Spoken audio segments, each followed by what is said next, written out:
Beloved, I testify to each one of you tonight. माझ्या प्रियांनो, आज रात्री मी तुम्हाला प्रत्येकालाही साक्ष सांगतो. My God has delivered me from many calamities. माझ्या देवाने मला अनेक संकटातून बाहेर काढलंय. For more than 30 plus years, 30 अधिक वर्ष He has taken care of me. त्याने मला सांभाळलंय.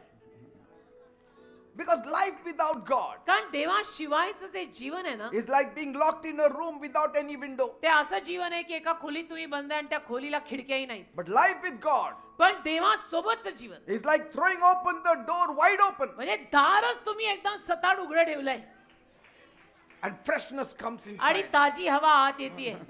देव सोबत असतो ते हे चित्र.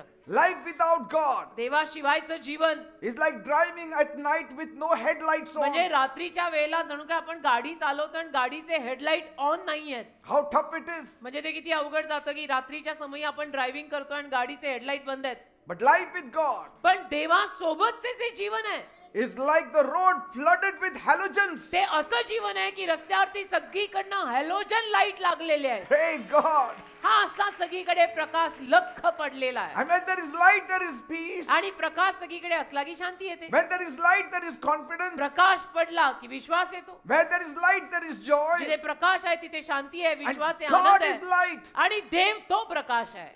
Praise God. देवाला धन्यवाद. आमेन. Life without God is fighting in a storm. देवाशिवायचं जीवन म्हणजे वादळामध्ये उगीच डोकं फोडल्यासारखं आहे. And you are seated in a paper boat. आणि मग तुम्ही बसला मात्र कागदाच्या नावेत. कागदाची होडी केली आणि त्यात बसलाय. Can anybody be safe in a paper boat? कागदाच्या होडीत बसून कोणी सुरक्षित राहू शकतं का मला तुम्ही सांगा. But life with God पण देवासोबत जे जीवन आहे is like sitting in Noah's ark. ते असं आहे की नोहाच्या तारूत आपण बसलोय. Let storms come, but it will not drown. वादळ जरी आलं तरी ते तारू बुडणार नाही. Praise God. आमेन.